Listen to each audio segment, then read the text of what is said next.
Tetris with 220 extra games. Nice. Oh, what do we have here? Curly Monkey? Oh, man.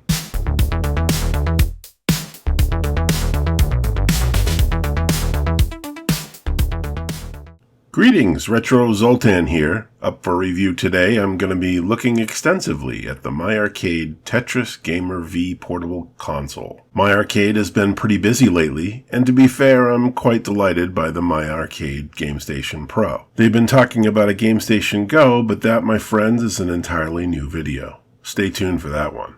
For full disclosure, this device was gifted to me by the longest follower of the channel, Bruce, who has been patiently waiting to see what I think of this thing.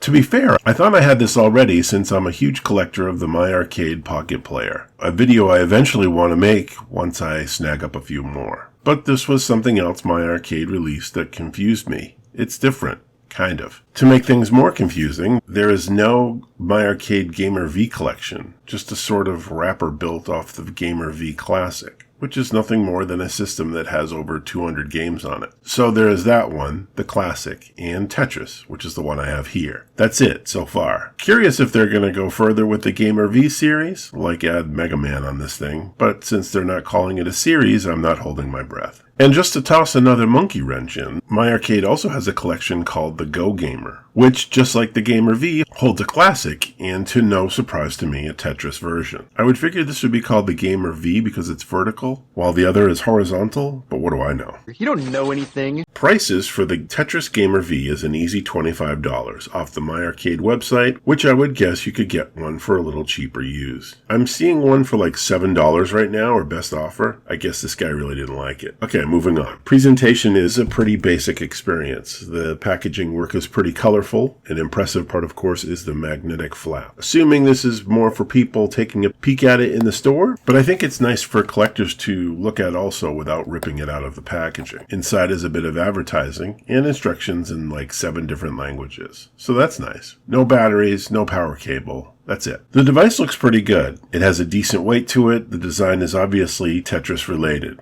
Overall, I think the color layout and just the placement of everything looks pretty perfect. There's a power light on the Tetris piece as well as a mono speaker on the bottom left. The D-pad, just looking at it, is slightly discouraging. I really hate rubber ones. It's clearly a manufacturing shortcut that I prefer not to see, but it doesn't feel too horrible. I do like the raised parts that certainly make using it easier.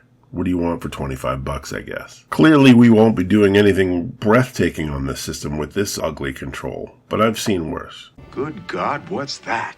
The spree-like buttons are colorful and seem good enough in my opinion. I, as always, appreciate that they're labeled. They click easy enough and nothing unexpected so far. The screen is a 2.5 inches, certainly enough for Tetris, but I'm unsure about other games included. It looks good enough in my opinion, but I'm thinking nothing is going to be too fast-paced for this system to worry about. The top has a standard on-off switch, volume buttons, as well as a USB, but it's not for charging. This thing takes 3 AAA batteries, but if you don't feel like it, you can dig up a cable from your junk drawer and use the USB to power it. Would have been better if this was rechargeable, but that's not the route they went for here. The back side of this thing is round. It's kind of like an iPhone 3 laid sideways if you think about it. If you've ever seen one, you know what I'm talking about. It sports a hatch in the back that you need a screwdriver to remove and put your 3 AAA batteries in. You don't really need the screw, but I guess they wanted to prevent it from getting lost in the future. Turning on the Tetris Gamer V gives you the main menu, where you get to pick from the official licensed fully playable Tetris title or the 200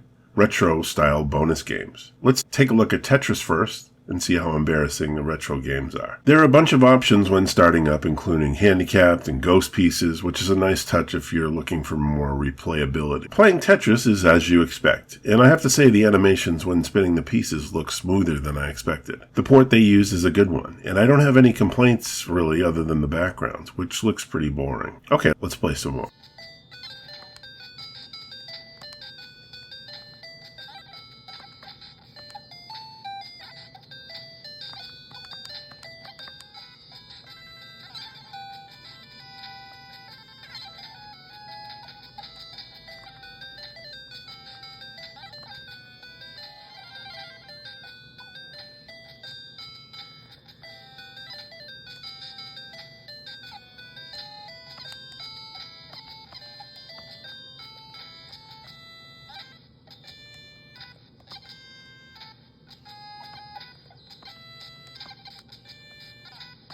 Let's take a look at the added games. The retro-style bonus games that look pretty rough right from the start. Right away, if you have experience with family clones and that sort of thing, you're not going to get too excited. I get instantly unexcited when I see a 501, 201 menu system with suspicious names like Curly Monkey and Shoot Fruit. These games may be legal, but they're not that great either. I would love to know where these exactly come from, honestly. It feels like an old library of phone games to me. Okay, let's play.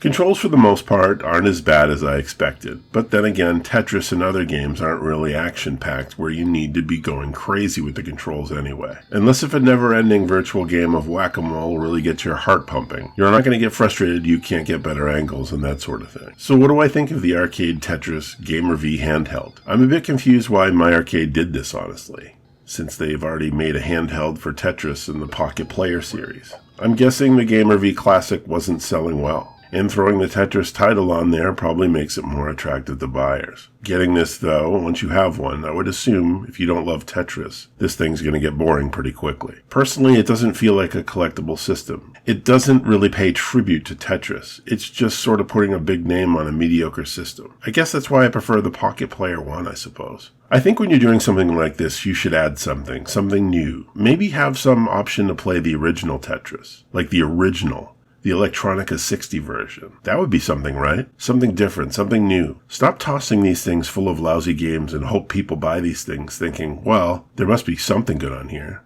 I mean, we have Tetris on a chicken nugget. Anything's possible to make this more interesting. Which maybe is why they came out with a pixelated form of Tetris also. Wow, MyArcade certainly has a lot of Tetris stuff. Like, did Alexei Pajitnov lose a bet where they're just allowed to put the Tetris laces on everything possible? I mean, there's a slushy version of Tetris, so I guess the sky's the limit. Anyway, that's all I have to say about the Tetris V Gamer handheld. It's a thing, and thanks to Bruce being incredibly generous, an addition to my collection. If you want to play Tetris on the super cheap, I say wait for these to pop up on the used market. But I think the better collectibles are the exclusive ones, not the Gamer V handhelds. Sorry, Curly Monkey. Maybe next time your own system.